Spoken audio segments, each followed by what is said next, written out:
Bonjour et bienvenue dans cette vidéo, pour cette édition de l'actualité du Real Madrid, en ce samedi 9 décembre 2023. Si t'es nouveau sur la chaîne, n'hésite pas à t'abonner et d'activer la cloche de notification pour recevoir une notification dès que je publierai une nouvelle vidéo, et mets aussi un j'aime et un commentaire pour le référencement, et ainsi me soutenir. Merci, et commençons.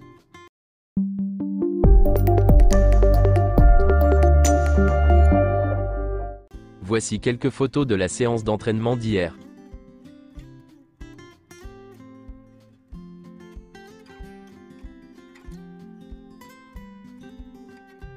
Vinicius Junior et Tchouaméni ont fait leur retour, et se sont entraînés seuls sur le terrain, pas avec le groupe.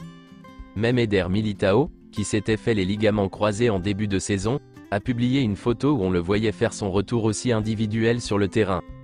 Arda Güler aussi s'entraîne aussi, et le Real Madrid soutient pleinement Arda Güler, et lui fait confiance pour le présent et l'avenir. Il n'y a actuellement aucun projet de prêt, le Real Madrid veut protéger Arda Güler. Voici la liste des joueurs convoqués pour le match contre Séville. Luka Modric est de retour. Carlo Ancelotti a comparu en salle de presse de la Ciudad Real Madrid, à la veille de la rencontre contre le Betis de la 16e journée de Liga, qui se disputera au stade Benito Villamarín aujourd'hui. L'entraîneur italien a déclaré ceci. C'est un match difficile contre le Betis car il joue très bien, surtout à domicile. C'est une équipe solide et organisée. L'objectif est de sortir le meilleur de nous-mêmes, de tenter de gagner et de poursuivre notre belle dynamique. Ce sera une rencontre difficile, mais nous sommes confiants dans le fait de pouvoir être bons. Kepa est de retour. Il s'est bien entraîné, et nous avons désormais deux gardiens en qui nous avons confiance. Je dois choisir entre les deux demain. Il y a de la concurrence dans les cages, car l'Union a très bien joué. C'est une décision que je prendrai aujourd'hui et pour les prochains matchs. La concurrence dans les cages? Les matchs de l'Union ont été bons, et ils méritent d'être pris en compte tout comme Kepa. Rien n'a changé, et nous avons toujours confiance en lui. Pour sa part, l'Union a fait preuve de caractère et de personnalité. C'est une bonne chose pour nous d'avoir les deux. Il se peut que je fasse des rotations dans les matchs jusqu'à Noël. La récupération. Nous avons eu du temps pour préparer le match, et nous avons récupéré du match face à Grenade avec 2 jours libres. Nous nous sommes bien préparés avec du bon travail physique comme tactique. C'est ce dont l'équipe a besoin. Une semaine de travail sans match fait du bien. L'équipe a pu respirer, et pourra jouer à un plus haut niveau. La forme de Jude Bellingham?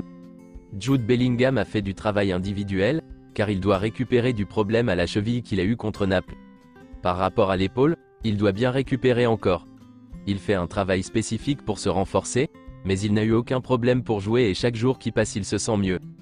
Je ne crois pas qu'il se fera opérer maintenant. L'épaule est une articulation spécifique. Si l'épaule ressort souvent, il devra se faire opérer, mais cela n'est pas prévu car il se sent bien et peut jouer. Le retour d'Arda Güler? Il est dans la partie finale de sa récupération. Il a travaillé individuellement, et la semaine prochaine il le fera de façon plus intense. Je ne sais pas s'il sera prêt pour les prochains matchs ou pour la fin d'année, mais il est très proche d'être au top. Je parle avec lui tous les jours, tout comme avec les autres blessés. J'ai besoin de beaucoup de temps pour parler avec eux car ils sont nombreux. Les délais de récupération? Courtois et Militao récupèrent très bien. Tchouaméni et Arda Güler sont proches de s'entraîner de nouveau avec nous. Et avec Vinicius et Camavinga, nous attendrons l'année prochaine. Quand nous reviendrons, ils seront prêts pour s'entraîner avec l'équipe. Affronter Isco? Il joue très bien actuellement, il a retrouvé son meilleur niveau, et je suis très content pour lui. C'est un joueur qui apporte et a apporté au football. Il est passé par des moments compliqués, mais il les a surmontés. Aujourd'hui ce sera l'un des joueurs que nous devrons bien contrôler. Les joueurs du Real Madrid ont atterri la nuit dernière à Séville.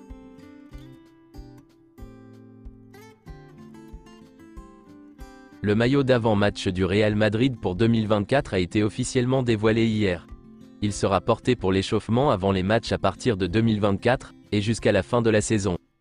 Rodrigo a reçu son prix du meilleur joueur du Real Madrid pour le mois de novembre.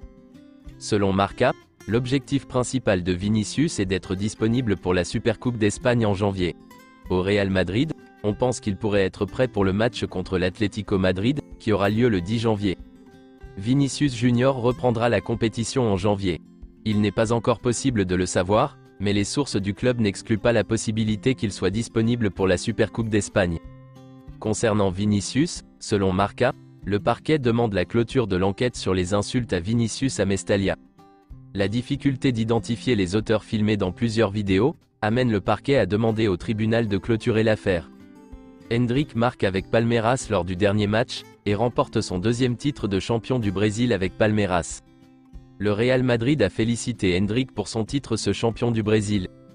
Hendrick a dépassé le record de Neymar et se classe désormais deuxième derrière Ronaldo Nazario pour le plus grand nombre de buts marqués dans le championnat brésilien par des joueurs de moins de 17 ans. Hendrick a marqué 11 buts. Ronaldo a marqué 12 buts, et Hendrick a besoin de 2 buts supplémentaires pour battre le record. Hendrick est 2 fois champion de la Ligue brésilienne, à seulement 17 ans. Et en tout Hendrick compte déjà 4 titres avec Palmeiras, à seulement 17 ans. Le premier but d'Hendrick contre Botafogo est élu plus beau but de la saison 2023 du championnat brésilien. Hendrick a remporté le Revelação Award, qui récompense la plus grande révélation de la saison au Brésil. Une photo d'Hendrick avec ses parents et sa petite amie, lors de la cérémonie de remise des prix. Hendrick prévoit de se rendre au Bernabéu la semaine prochaine, pour assister au match contre Villarreal. Le Real Madrid est émerveillé par Hendrick. Le club pense qu'il sera utile dès le premier instant, même si un processus d'adaptation est nécessaire. L'un des aspects qu'Hendrick apprécie le plus au Real Madrid, est sa force mentale. Comment à l'âge de 17 ans, il a surmonté de nombreux jours sans temps de jeu, et est maintenant devenu un joueur important pour Palmeiras. Selon Relevo, le Real Madrid n'envisage pas de recruter un latéral droit. Les contrats de Lucas Vazquez et de Nacho se terminent l'été prochain, et l'idée du club est de renouveler au moins l'un d'entre eux.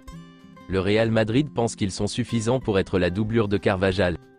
Bien que le Real Madrid n'ait pas l'intention de recruter un défenseur central l'été prochain, Juni Calafat n'arrête pas de chercher des joueurs à ce poste.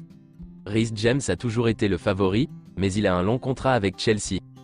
La Bundesliga fait également l'objet d'un suivi attentif. C'est tout pour cette édition de l'actualité du Real Madrid, et merci d'avoir suivi la vidéo. Abonne-toi et mets un j'aime si t'as aimé la vidéo, et mets aussi un commentaire en donnant ton avis, et à la prochaine pour plus d'infos sur le Real Madrid.